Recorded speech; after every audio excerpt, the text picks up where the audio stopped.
യേശുവിൽ ഏറ്റവും പ്രിയമുള്ളവർ, ഇന്ന് ഗാഗുൽത്ത ഫ്രൈഡേ ആണ്.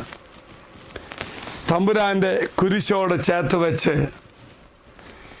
എൻ്റെ സഹനവും ബുദ്ധിമുട്ടും വേദനകളും എല്ലാം, ഞാൻ അനുഭവിക്കുന്ന സകല വേദനകളും ദൈവസന്നിധി സമർപ്പിച്ച് പ്രാർത്ഥിച്ച് കുരിശിൻ്റെ ശക്തി സ്വീകരിക്കുവാൻ, ക്രൂശിതനായ കർത്താവിൻ്റെ ഒപ്പം തമ്പുരാൻ കടന്നുപോയ കുരിശിൻ്റെ വഴിയിലൂടെ നടന്നുപോയി അനുഗ്രഹം ഭാവിക്കുവാൻ ദൈവം ഒരുക്കുന്ന ദിവസമാണ്. Praise the Lord, hallelujah. പ്രിയമുള്ളവർ, അനേക മക്കളുടെ സഹനത്വ ജീവിതത്തിൽ ദൈവം ഇടപെട്ട് അവരെ അനുഗ്രഹിച്ചിട്ടുണ്ട്. ഉൽപ്പത്തിയുടെ പുസ്തകം 16-ാം അധ്യായത്തിൽ കാണുന്ന ഹാഗാർ ഏറ്റവും ഉദാഹരണമല്ലേ. സാറ ഹാഗാറിനെ പറഞ്ഞയക്കുന്നു. അബ്രഹാം കൊടുത്ത ജലമായിട്ട് പോകുന്നു. വെള്ളം തീരുന്ന അവസ്ഥ, മരുഭൂമിയിൽ അലയുന്ന അവസ്ഥ. ആ സമയത്ത് തനിക്കും തൻ്റെ കുഞ്ഞിനും കഴിക്കാനോ കുടിക്കാനോ ഒന്നുമില്ലാത്ത അവസ്ഥ. പ്രത്യേകിച്ച് നൊന്തുപെറ്റ അമ്മയുടെ ഒരു ദുഃഖം നമ്മൾ കാണാൻ സാധിക്കും. കുഞ്ഞിനൊന്നും കൊടുക്കാൻ പറ്റുന്നില്ല. കുഞ്ഞിൻ്റെ കരച്ചിൽ, അമ്മയുടെ ഹൃദയം ഒത്തിരി ഭാരപ്പെട്ടില്ലേ. കുഞ്ഞ് മരിക്കാൻ പോകുന്ന അവസ്ഥ. ആ കുഞ്ഞ് മരിക്കുന്ന കാണാൻ പറ്റാത്ത സാഹചര്യത്തിൽ അവൾ പുറംതിരിഞ്ഞിരിക്കുന്നു. ആ സമയത്താണ് പ്രിയമുള്ളവരെ ദൈവത്തിൻ്റെ ഇടപെടൽ.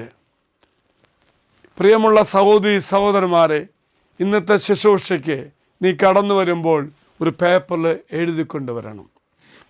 ആ ഹാഗാർ അനുഭവിച്ച വേദന പോലെ പലതരത്തിലും നിന്നെക്കുറിച്ച്, നിൻ്റെ കുടുംബാംഗങ്ങളെക്കുറിച്ച്, നിൻ്റെ മക്കളെക്കുറിച്ചൊക്കെ നീ ഭാരപ്പെട്ട വേദന ഇരിക്കുന്നില്ലേ. അപ്പോൾ നിൻ്റെയും നിൻ്റെ കുടുംബാംഗങ്ങളുടെ വേദന എല്ലാം നീ ഒരു പേപ്പറിൽ എഴുതിക്കൊണ്ട് വരണം. ഗാഗുൽത്ത ഫ്രൈഡേയിലെ ശുശ്രൂഷയിലൂടെ കടന്നു പോകുമ്പോൾ നീ അങ്ങ് സമർപ്പിക്കണം. മറക്കരുത്, എഴുതിക്കൊണ്ട് വരണം കേട്ടോ.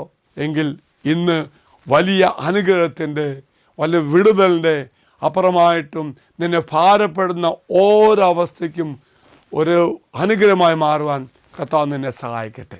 മറക്കരുത്, സാധിക്കുമെങ്കിൽ നീ ഗാഗുൽത്തയിൽ കടന്നു വാ. അല്ലെങ്കിൽ ഓൺലൈനായിട്ടോ ഒക്കെ നീ പങ്കെടുക്കുവാൻ ദൈവം നിന്നെ സഹായിക്കട്ടെ. ഈശോ നിങ്ങളെല്ലാവരും അനുഗ്രഹിക്കട്ടെ എന്ന് പ്രാർത്ഥിക്കുന്നു. നിൻ്റെ നിയോഗം ഈ വാഗ്ദാന പേടകത്തിൽ സമർപ്പിച്ചു. ദൈവം എല്ലാവരും അനുഗ്രഹിക്കട്ടെ.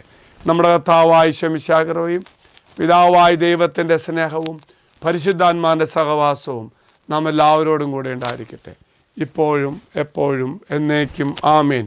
ഒരു നല്ല ദിവസം ആശംസിക്കുന്നു. എല്ലാവരെയും കർത്താവ് അനുഗ്രഹിക്കട്ടെ.